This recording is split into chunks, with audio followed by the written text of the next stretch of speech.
Hi everyone, welcome to Bank of America. Starting a small business opportunity series. I am your host, Irene Cho. Um, we have a guest speaker today, Valerie Rivas. This webinar is brought to you in partnership with the City of LA Workforce Development Department. BusinessSource Pico-Union Westlake region operated by PACE Business Department Center, and of course, Bank of America. This webinar will be recorded and you may find it on our website, e-library, after a week or two.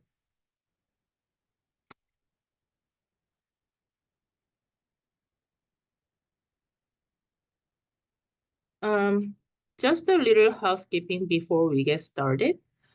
Please mute yourself during the webinar. We will have the last 5 to 10 minutes for Q&A session. So please ask the question during Q&A session using raising hand emoji or writing questions in the Q&A box. Before we get started, I'd like to introduce PACE briefly. PACE is a Pacific Asian consortium in employment, and we are a 501 nonprofit organization. Our PACE Business Department Center provides many counseling services for local small business owners. We also provide free webinars and training to accommodate your business to take to another level. We have various loan programs you can apply to your business. So if you have any questions, please feel free to visit our website or give us a call. Okay, let's welcome our speaker today, Valerie Rivas. Hi, good afternoon.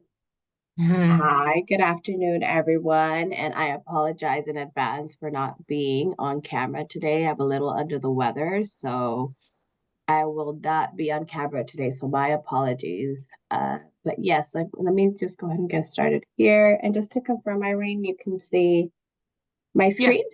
Yeah. Okay, perfect. Thank you. All right, well, let me go ahead and start by introducing myself. My name is Valerie Rivas. I am Vice President for Business Community Engagement in the Los Angeles County area here in Southern California. And I'm a business community officer. So what I do day to day is I provide webinars, workshops, resources for business owners, and then also access to capital options beyond to what we have to offer here at the bank.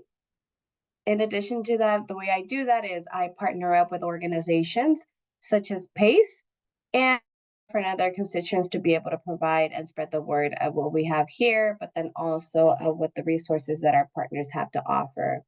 I've been with Bank of America for a total of 10 years and have been serving entrepreneurs and business owners like yourself for the last 14 years. And I've been in the finance industry for 20 years.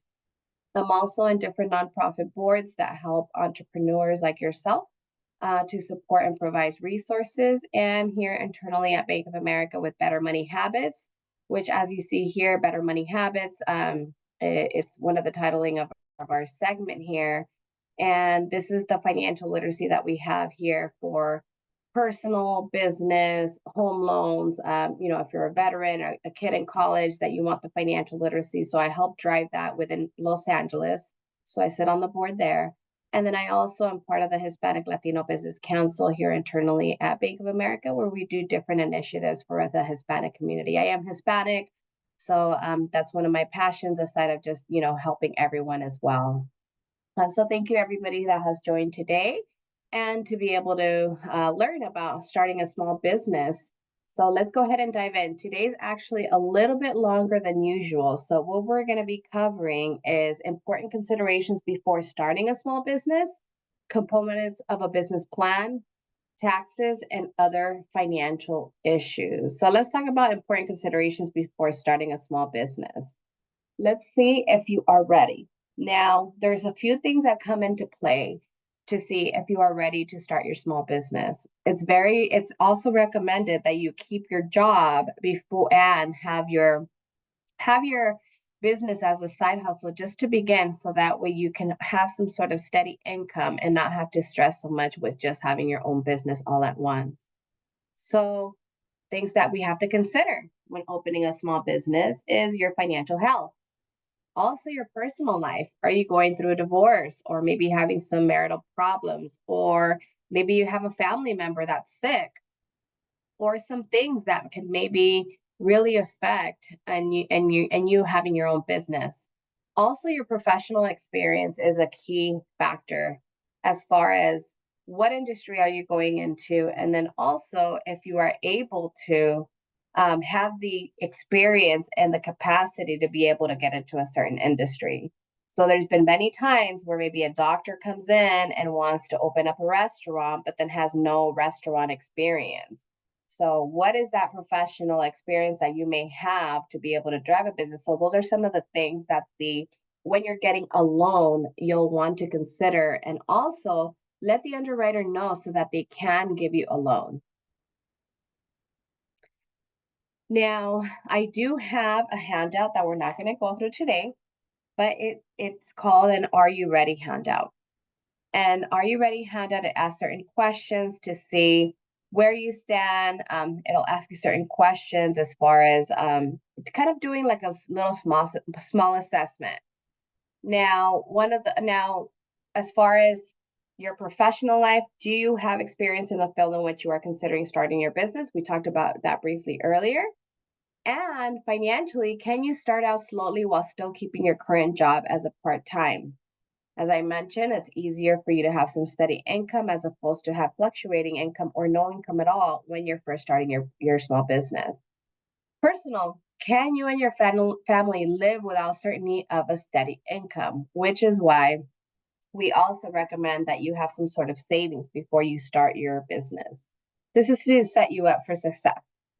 Do you have a mentor who can provide you with support and give you honest feedback? That's very, very important. And have been saving for the day to day, developing thrifty habits, building a financial reserve that will see you and your family through a period even longer than you expected to startup phase? Are you and your family committed to the long hours and intense focus required to start a business?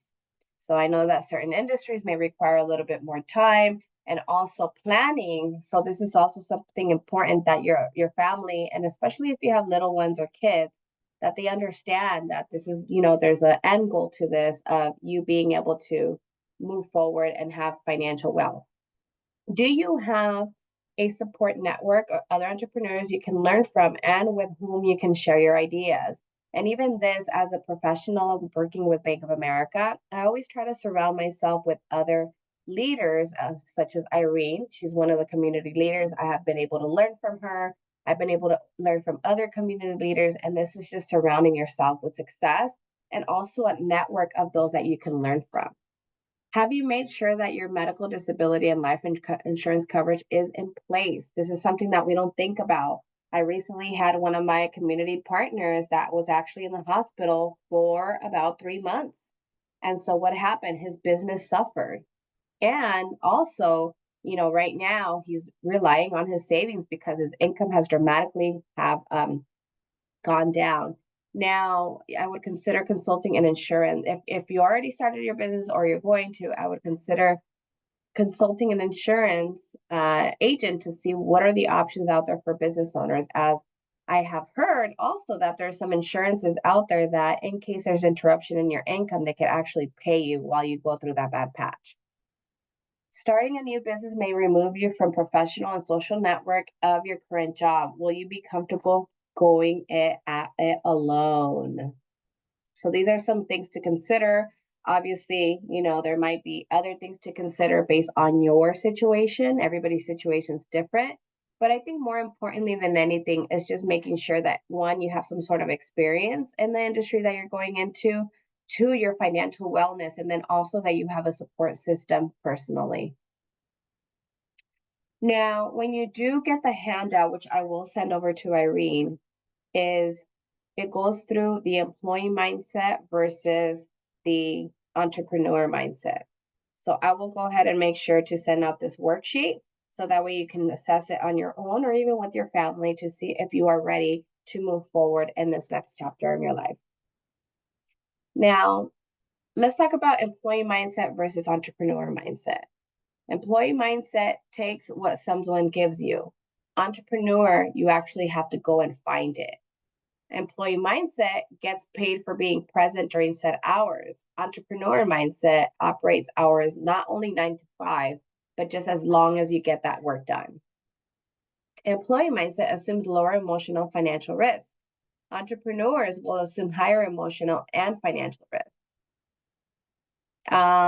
When it comes to employee mindset, not obligated to promote their company, but entrepreneurs must attract others to see their vision, product, and service. Employee mindset understands the job. Entrepreneur mindset must understand every aspect of the business. So they must understand the operations, the financial, the marketing, how to go get the sales. So it's not just you're focusing on yourself and on your job function, but just the business as a whole. Employee mindset may get reprimanded for failure. Entrepreneur assess setbacks, realizing that the failures will come up on the path to success. So you own those mistakes. I recently had one of my employees, sorry, not one of my employees, one of my business partners say, you know what, I totally messed up, Val. I sent out an email, I didn't read it, and then it totally had some things on there that shouldn't have had it. So that was something that he had to own and try to fix.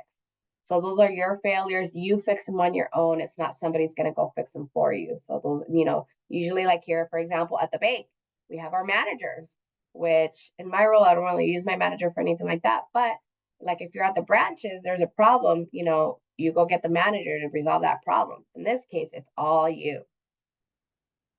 Components of a business plan. So let's talk about building a business plan, which I believe also PACE has a program. Actually, they do have a program, which I believe that you can sign up for, that goes through all from the beginning of opening up your business to building your business plan, to understanding how to get capital. So it's a really good program. I've actually taught in a couple of their classes. So definitely connect with them if you're interested in that program. But here, since this is a workshop, we're going to briefly go through what are some of the components of a business plan. Now, executive summary. So the executive summary must talk about you and the business and what your vision is. Company description, what your company does. Competitive analysis. You must know who your competitors are. Leadership and organization. So is it just you, or are you going to have somebody else? Are you going to have a CFO, a CEO? Are you going to have a secretary? All of that. Are you going to have managers, Salesforce? All of that. You need to list out your leadership and organization. Product line or service. What is it that you're providing as far as a service, or what are you providing as far as your product? We'll need to know those things. Your marketing plan. Are you going to be door knocking, or are you going to be sending out mailers, or are you going to be advertising online? Your sales strategies. How are you going to get your sales? Are you going to hire a workforce? Is it just going to be you? Or are you going to go out there and hire a sales force that they're going to go sell on your behalf? Or you're going to have contractors, or maybe pay them, get a loan so that you could pay them right from the start. Funding requests. How much are you looking for? What are you going to use those funds for? And you must list it out what those funds are going to be used for. And financial projections. So what do you project for you to have as far as, what you're looking to make in the first year? So that information they will want to know. Things to remember about the executive summary. It's a snapshot of your business. Keep it a few sentences, 1 page length, so it's not so that they can read it, whoever you're looking to present this to. Make it easy to understand, and also consider writing this section last. Questions to answer in the executive summary, and you'll get a copy of this as well. What are your goals and objectives? What you do and hope to accomplish? What is your motivation? Who is your target market? So target market is very, very important. Who are you going to try to sell your product or service to. Now, it's also very recommended that you start in a small area. So for example, the area that you live in, and be a subject matter expert of that particular industry in your area, and then start growing from there. Now, even in my role, I started in Los Angeles, but then people from other places started noticing what I did. So guess what? Other people started reaching out in other places. So now I was doing stuff for the state of California. Then later it was, okay, we want you to do something for you, the United States Chamber. So you could see how if you focus in one target area, that can kind of amplify as you go on and progress in your business. What is your value proposition? So funny thing, there was feedback from one of the referrals that I made to one of the companies. So they needed like some sort of technology type of service. And so when they met with their service, their business development person, I said, "Hey, how did it go?" They're like, "Valerie, you know what? I couldn't understand what the company really did, what their value proposition is, or how they can actually help my business." So believe it or not, there's people out there that they want to know your value proposition. What is your elevator pitch? What is it that you're going to do to help your client?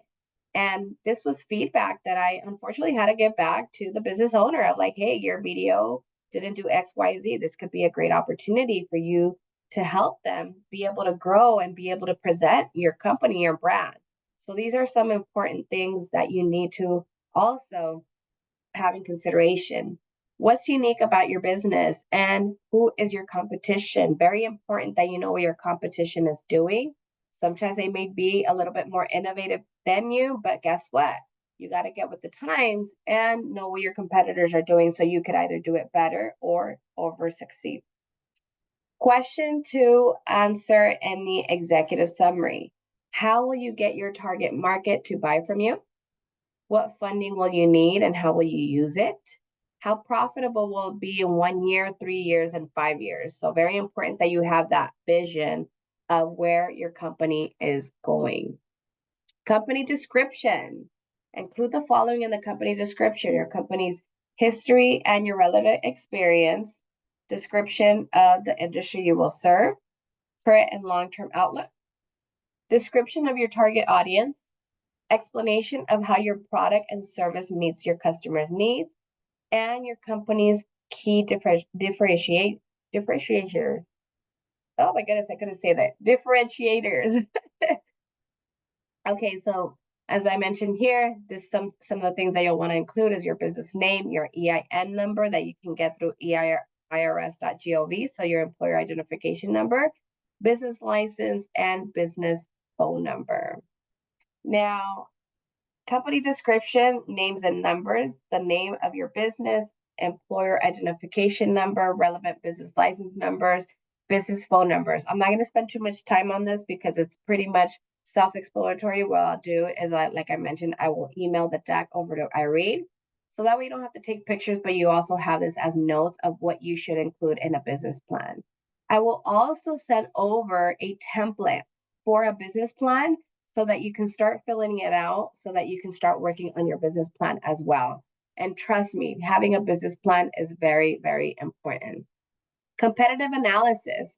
So research your market, then research your competitors and provide an objective summary of their market share, years in business, customer demographics, positioning in the marketplace, product and price, key differentiators, and strengths and weaknesses. It's very important that you understand your strengths and your weaknesses. And your weaknesses is great to identify because you can work on making that better. Leadership and organization include the following of the leadership profiles of your board members and management team, organizational structure, and your legal structure. So this is more or less of your profiles of the board members and management team of kind of how it should look like. So on here, let's just say Valerie Riza, Vice President, Business Community Officer, and pretty much this would be like all of your different board members and management team. You'll also want to have an organizational structure. So what this means is this could be the president and CEO. And then here is a report. So this could be your sales manager, and this could be your sales team. or this could be your operations manager and sales team. Now, it could be that maybe this person here may report to a team here, and this person here may report to this team here. So let's just say this could be sales, this could be operations, and then this could be something else. And then we would need to list out who is the chain of command, your organizational structure. We actually have that here at Bank of America. So if I need to know if I'm, let's just say there's an issue with an associate, or I need to talk to somebody's manager because maybe the associate couldn't give me the information, I go look at the organizational structure. Or let's just say that associate is gone on vacation and they didn't put like who I need to speak to in case, then I go see who else does their role. And then it's easy for me to go check on that person of like, hey, such and such person didn't answer. However, I see that you do the same role. Can you answer this question, or can you help our client? So very important that you have that as well. And that your employees also know who reports to who. Legal structure. Most of you will probably start off as a sole proprietorship. So owned and run by one person, you pay taxes on the business income as part of your personal return. Some of the pros is easy, no paperwork, no special regulations. Some of the bad things about it is you are responsible for all the company debts and liabilities, putting your personal asset at risk. Partnership, general or limited. Each partner must include their share of partnership income, gain, loss, deductions, etc. on their own tax return. No paperwork can continue if one partner retires or dies. And general partners are responsible for the company's assets, liabilities. Limited partners are liable for the money they put in. Limited liability company, a business structure with the tax characteristics of a partnership or sole proprietorship, but members cannot be held personally liable for the company's debt or liabilities. Easy to operate, must file with the state. The LLC does not pay taxes. Profits and losses go back to the owner's tax returns. And some states charge an LLC annual tax or various fees. So if you are not 100% sure which one to go by, which also there is corporation, S corporation, or C corporation, you may want to consult your accountant, and they'll be able to tell you based on your situation which legal structure would be the best. But if you are barely starting off, for the most part, to keep costs low, and you're very small, you may want to start, probably most likely they'll recommend for a sole proprietorship. Leadership and organization. Include the following in the leadership and organization section. Profiles of your board members and management team, organizational structure, and legal structure. So all that information would have to be included. Product line or service. Explain the details of your product or service. What your product or service is, how it will meet and customers' needs, how long it's expected to last, history of the product and anticipated future opportunities or barriers, and patent filings, copyright concerns, and intellectual property information. So all this information I want to stick into your business plan on this section here. Your marketing plan. So let's talk about your marketing plan should focus on market penetration. So what is the area that you're going to be penetrating? Or maybe there's certain demographic that you want to penetrate. So let's just say I have one of these advertising companies, and although they do English advertising, they focus heavily to catering on the Hispanic community. And they're known for that in the Hispanic community. So you may want to have some sort of plan of who is going to be your market penetration, your growth, your different channels, and how you're going to communicate your marketing plan. Are you going to door knock? Are you going to send out flyers? Are you going to do it on Google? Are you going to do it on social media? Lots of people do it on social media. And I know there's been times, a lot of times actually myself on social media, I end up going and buying things there as well. Tips for using social media. Social media can be a powerful marketing tool. Here are some tips for creating a strong presence. Now, one of the things I do want to add is that when it comes to social media, all of the different platforms have different personalities. So it's very, very important that you know how to use each one. So for example, if you're using LinkedIn, you only want to post professional content. If you're using Facebook, you can post things for both your business, also family. It could also be very interactive if you do post things on personally. If you do TikTok, let's just say that you'll want to create certain videos. And if you do Instagram, you'll probably want to do a mixture of reels that they call them, so videos, and then also video and probably some posts with like different pictures or a powerful type of advertisement that you may have. So here are some key tips. Use video, show behind the scene footage. This is always nice because people want to know, oh, that's how they build a product. So I know that there's been different videos that I've seen of them actually painting and building a piece of furniture, which I've actually watched the whole thing. I'm like, oh, that's so beautiful. That's really interesting. That would be nice to actually have share content. Share content from other small businesses that may also benefit you. So for example, for myself, I can provide funding for different projects for your business.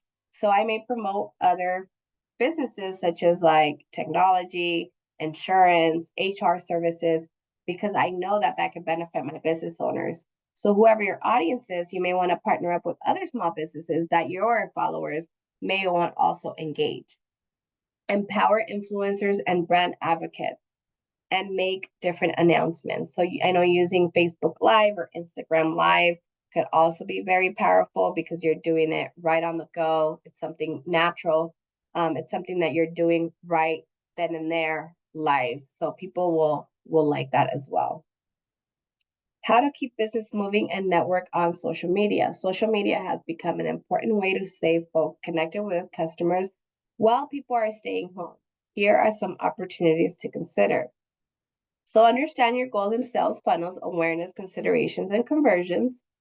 Build your social community. So have that community of others that support you as well. Brush up on social marketing and best practices and explore new or different digital channels like podcasts, YouTube, and influencers. As I mentioned, all the different platforms have different personalities, so just make sure that you are using them appropriately. Sales strategies. When documenting your sales strategy, consider, will you use a sales force?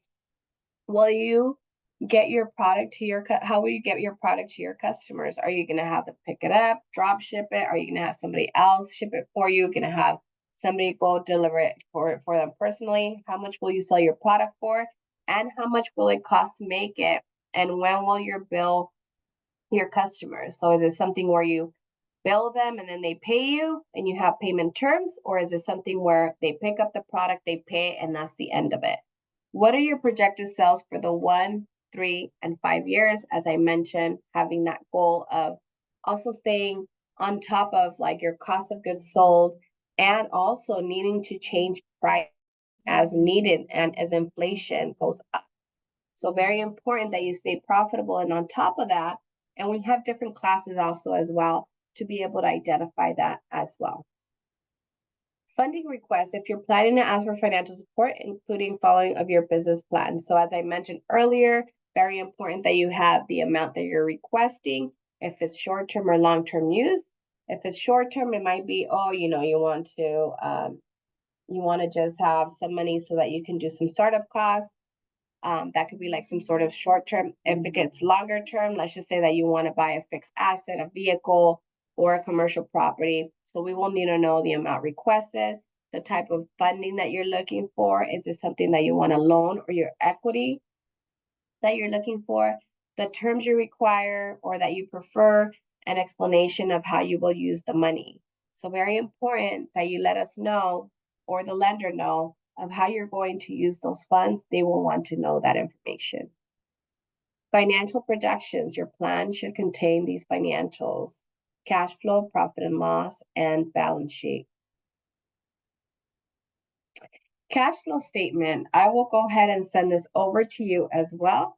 So I will send the cash flow statement, cash flow statement over to you so that you can have a copy of this as well.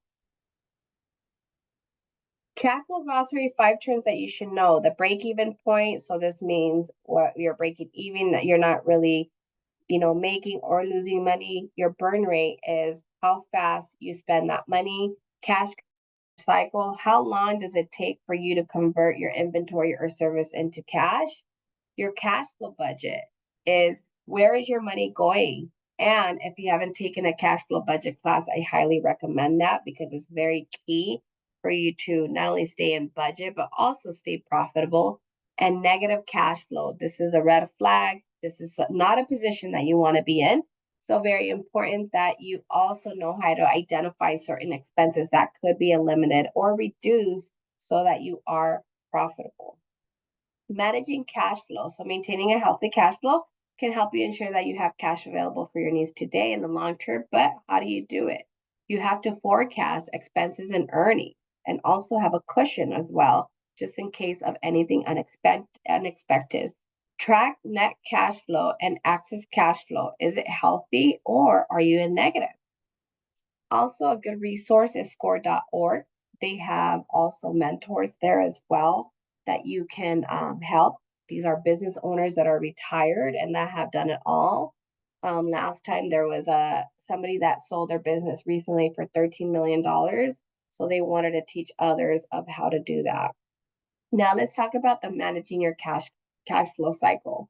So you start here with your inventory or your product, your service, and here you collect the funds. So you're going to go ahead and either one, you get paid right away, or two, you have payment terms as to when they're going to pay you. From there, once you get paid, you have to do your accounts payable. So the goal is to be able to improve your cash flow, is to be able to delay this section here. Why? Because while you're trying to make money here, you have some time to make that money back and get paid, so that now you can pay back others and do it all over again. Please let me know if you have any questions. I know this section here could be probably new for some of you, so please let me know if you have any questions on that. If you have to answer at the end. Strategies for boosting cash flow. Improve inventory management. So what does this mean? Don't overbuy inventory. Also have the right amount of inventory, because what if somebody comes in and they want to buy something and you don't have it? That could be a problem also. Collect receivables promptly. This also means you got to bill accordingly.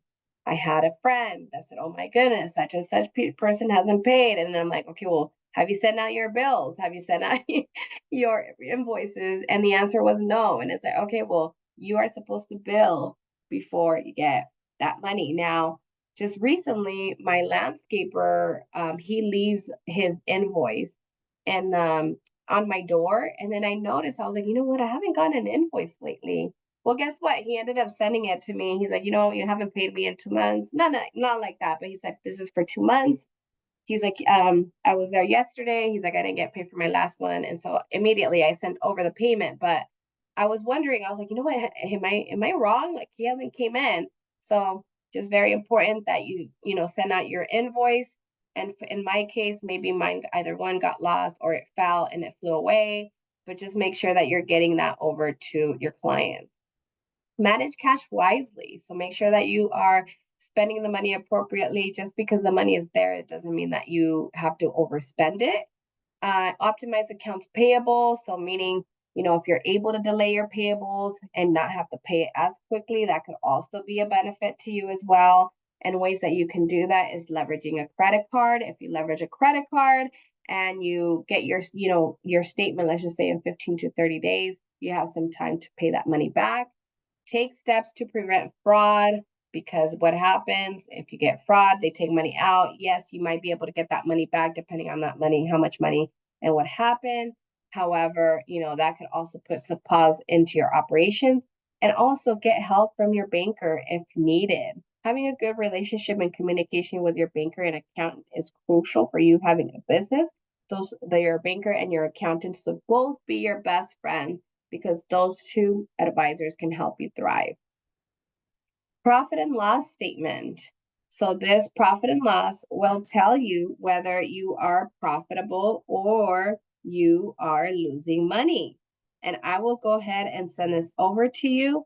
And on there, it'll tell you how much you have in sales, how much you're getting in wages and tips, and then also all your different expenses, which will give you a net profit or a net loss, or who knows, a break-even point, which that means you're not making money or losing money. The goal is for a profit and loss is for you to be on a positive profit, meaning that you are making money. And obviously, the higher that amount is, the better it is for you and your company. If you're at a loss, you definitely want to take a look at your profit and loss so that you can take a look and see what might, what there might be on there that you can adjust or reduce to be able to move forward. Balance sheet. I will also send out an example of a balance sheet.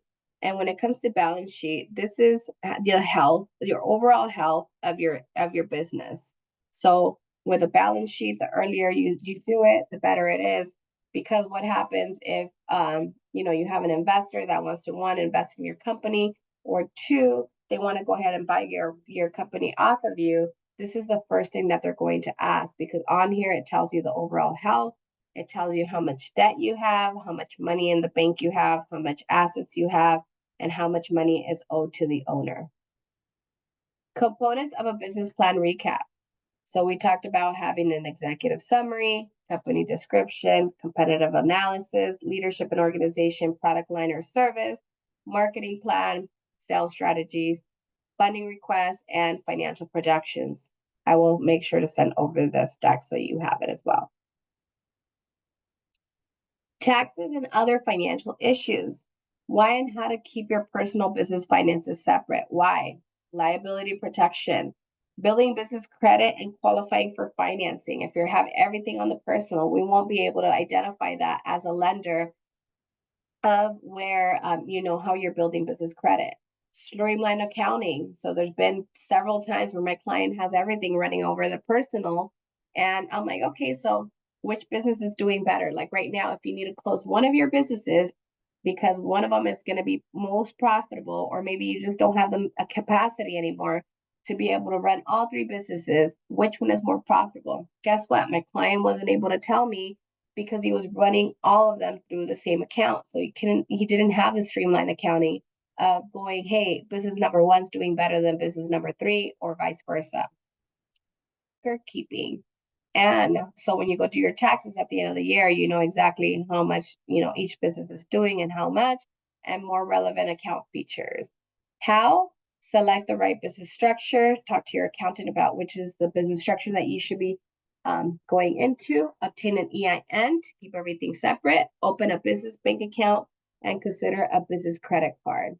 And especially a business credit card that reports to your business credit bureaus, because there's some out there that don't actually help you. They just hurt you when you don't pay them.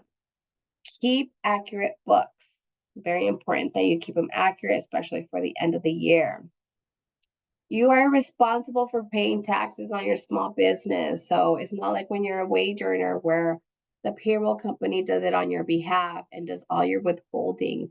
If you are not 100% sure, so that way you can pay it on a quarterly basis, make sure that you're communicating with your accountant so that you can send those payments in advance. So that way at the end of the year, it doesn't become so much. Or maybe consider opening up a CD or a savings account so that you can save throughout the year a certain percentage of your income. So that way it's not so much at the end of the year. 5 helpful tips for tax season. So get organized. Schedule, and we talked about scheduling quarterly payments and separate your personal from your business account. Digitize receipts, so that's easier to, instead of having all this different paper. So I know that for my expenses here, I have a folder on my phone where I put all my receipts, so that whenever I do my expense report, I can go back and just email them to myself so I can upload them in the system versus me maybe losing a receipt and not having them digitized. Have a savings account specifically for taxes, as I mentioned earlier, and keep detailed notes for what those monies are being used for. Use technology. Don't be afraid to use technology, but also I could be a very paper-like person, so sometimes I do things manually. But if you use technology, save time and eliminate unnecessary paperwork and clutter using accounting software, and also having it ready so that whenever you want to know whether you're being profitable or you need to make some adjustments or your bank account is running low, you can go and refer over to your accounting software to see what adjustments you need to make. Checking accounts and financial records can also be linked to tax software. And hire someone. So using a professional may save you time and money in the long run, and tax preparation fees are tax deductible. So don't forget about that. You need some write-offs for your business. Ask questions and don't just rely on an accountant to manage your taxes. Ensure that you understand some of the foundational information that could also impact your business. So it's very important. This is your baby, right? This is your business. You're the one that knows it better. So starting to learn those benefits of having an employee versus a contractor and special deductions that you can take. And then also making a little bit of research based on your industry. What are some things that you can write off that maybe other industries cannot? So I know like for certain industries, you might be able to write off the clothes that you wear because maybe you're doing a lot of public speaking and things like that. Okay.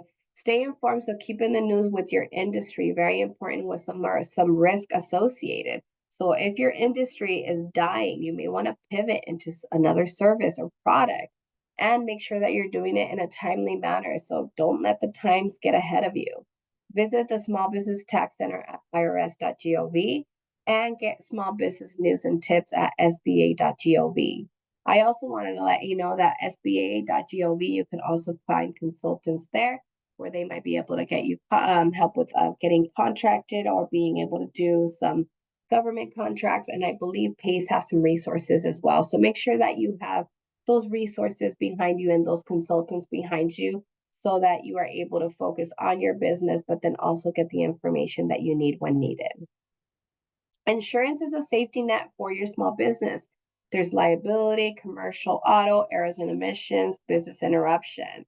So as I mentioned earlier, my business partner that had to go into the hospital for 3 months, he had business interruption, but guess what? He didn't have insurance. So he could have potentially still been getting income while he was in the hospital of maybe an average of what he usually gets in his bank account. But unfortunately, he did not have that safety net.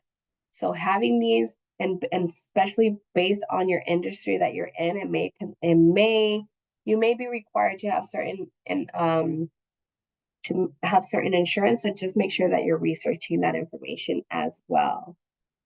Things to consider when getting business insurance: using an insurance broker, understand exclusions, buy as much as you can afford, and consider the deductible and hire a lawyer if your claim is denied.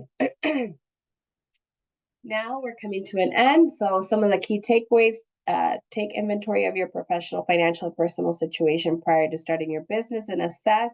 I'm going to send over the Are You Ready handout and a couple of decks that you can go through and along with the business plan so that you can start documenting on your business plan and start getting that ready. Invest time in writing your business plan. It's very important that you have one. You can always adjust it as you go and as you grow, but very important for you to have a business plan. Small business owners are responsible for paying taxes on their business. Be sure to factor in your taxes on your budget and remember to pay them in a timely manner because that could also get you in trouble if you start accumulating. And insurance is safety net for your small business. Investigate your options and ensure that your coverage is best for your business. Now I'm going to go ahead and open it for any questions, but I also wanted to share additional resources for you so you can visit our Small Business Empowerment Center, and that's bankofamerica.com/SBR. That stands for Small Business Resources. On there, you can find additional resources that we have available for our clients. Any questions? By the way, Irene, today I don't have access to the chat for some reason. So I don't know if there's any questions on the chat today. No questions so far.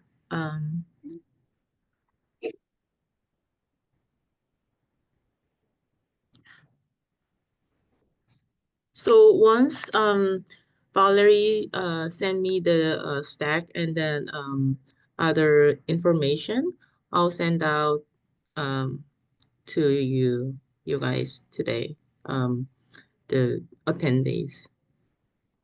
Okay, awesome. Again, I apologize for being under the weather today. Oh, I hope you feel better. So I apologize that my energy was probably not as high as it usually is, but no, I appreciate everybody joining today. I'll include my contact information should you have any questions or any questions of how you can go to the next, the next steps. Please let me know. I'm here to support you, and I'll make sure to connect you to a banker that can support you as well. Thank you, everybody, and thank you.